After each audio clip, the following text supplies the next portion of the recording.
Today, we're going to descend into a story that truly haunts you, long after you've finished it. Think about this for a second. What if the ghost that's haunting you isn't some spirit from beyond the grave?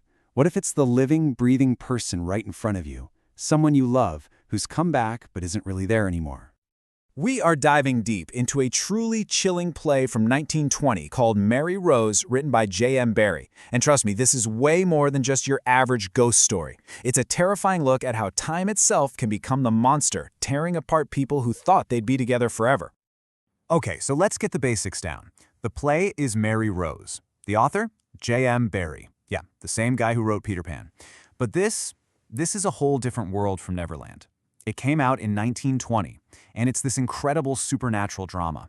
Honestly, it speaks to anyone who's ever had to deal with a long separation, like military families or anyone trying to reconnect after a major loss. It's intense. So the whole story really pivots on this one bizarre, unexplainable event. It all happens on this tiny, remote island, an island that has a very weird reputation. And it's right here that the story of Mary Rose takes a turn into a very, very dark fairy tale. Just try to picture this. You've got a young Mary Rose, happy, sketching on her favorite island. She looks up, sees her dad in his boat just a little ways off, and gives him a big, happy wave. He waves back, starts rowing to her, and in those few seconds, with no sound, no struggle, she just vanishes. Gone. For 20 agonizing days, her family is just swallowed by grief. Then, out of nowhere, just as suddenly as she disappeared, she's back on the island, sketching away with absolutely zero memory that any time has passed at all. For her, it was a blink. For them, it was an eternity.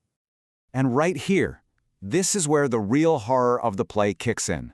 See, it's not about some supernatural abduction. No, it's about the psychological Grand Canyon that lost time rips open between people. We're going to dig into this through 5 key quotes that really expose the play's deepest, most painful truths. This first quote, man, it just nails the central tragedy. Mary Rose comes back frozen in time, completely unchanged. But her family, they've been through the ringer. They've been aged by 20 days of pure agony in ways she could never, ever understand. And this is what the play calls the cruel asymmetry of grief. We all know that trauma messes with our sense of time, right? Well, while Mary Rose was perfectly preserved, her family lived through what felt like a lifetime of pain. So when they're finally back together, they're on completely different emotional planets. And that's a distance you just can't cross. This idea just gets hammered home even harder right here. For Mary Rose, it's like nothing happened. For her parents, every single second she was gone was a new kind of hell. 2 completely different experiences of the exact same event. And that's the core concept, the real gut punch of the story. The worst hauntings come from the living. Her family is now haunted by the memory of the connection they used to have, a connection that's totally gone because they're just not in sync anymore. Now, the play uses the island as this really powerful, almost mythical metaphor.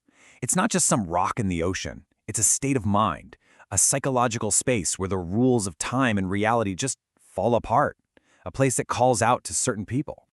The key thing to get here is that the island stands for those places we can all get lost inside our own heads. Deep depression, trauma, just emotional withdrawal. Places where we become unreachable to the people who love us. The island's call is really a metaphor for that deep internal pull away from the world. So years go by, and believe it or not, Mary Rose disappears again. This time, she leaves her husband Simon and their little boy. When she comes back 25 years later, she's still a young woman, but Simon is an old man. And this quote, it is just absolutely heartbreaking. It gets to the play's most brutal truth. Love isn't enough. It can survive, sure, but it can't magically rebuild a connection that's been obliterated by lost time. Real intimacy, real connection, it's built on shared memories, on growing together. And when that's gone, the whole thing just crumbles. And this final quote just wraps it all up. In the end, Mary Rose becomes a literal ghost, haunting her old family home. But the play is screaming at us that she was a ghost long before she ever died. She was a ghost in her own life, a spectral presence in her own family. So ultimately, the real ghost story isn't about spirits. It's about the living. It's about that quiet, constant pain of a family trying desperately to reach each other across this impossible divide of lost time and changed identities, haunted by a connection they can see but can never, ever have again. But this story isn't just about dragging us into the darkness. It actually leaves us with a really powerful, really important lesson about how to navigate these kinds of gaps in our own lives. Here's the play's final lesson, and it is a big one.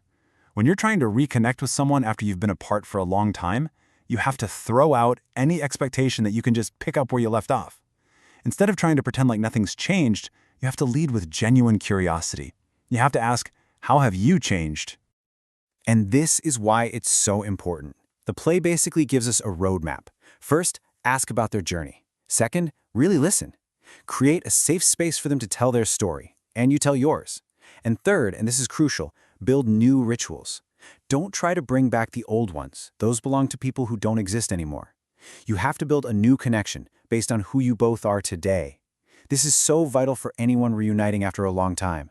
Military families, kids coming home from college, you name it. So, after all that, what's our final take on this haunting play? Let's break it all down. Okay, on the one hand, the play's biggest strength is how brilliantly it mixes supernatural horror with seriously deep psychological truth. It feels incredibly real. But, for a modern audience, the weaknesses might be its pacing. It's very slow and deliberate. And the fact that the island mystery is never really explained. If you need everything wrapped up in a neat little bow, this might frustrate you.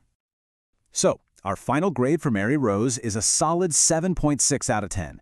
That score really reflects its incredible depth and the sheer emotional punch it packs. Yeah, the old-school theatrical style might be a bit of a hurdle for some, but the insights it gives you into grief, time, and human connection, they are absolutely game-changing. If the ideas in Mary Rose really got under your skin, I've got two other works you have to check out. First is The Time Traveler's Wife by Audrey Niffenegger, which also explores a tragic relationship that's constantly being ripped apart by time.